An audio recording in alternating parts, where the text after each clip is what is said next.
చేయి, ప్రార్థన చేయి. దేవుడు నీ ప్రార్థన వింటున్నాడు. యోసేపును దేవుడు వర్ధిల్లింపజేశాడు. Praise the lord.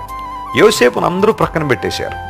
అందరూ అతను ద్వేషించారు. అతనుకున్న దర్శనాలను హేళన చేశారు.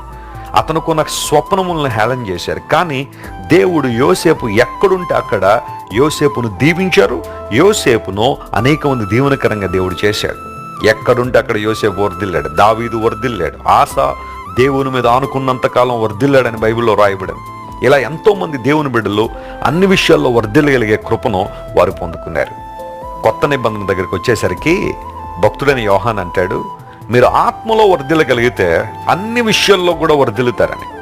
గాయకుత్రం రాస్తూ ఏమన్నాడో తెలుసా? ప్రియుడా, నువ్వు ఆత్మలో వర్ధిల్లుచున్న ప్రకారము అన్ని విషయముల్లో వర్ధిల్లుచు సౌఖ్యముగా ఉండవలనని నీకోసం నేనేం చేస్తున్నానో ప్రార్థిస్తున్నానని.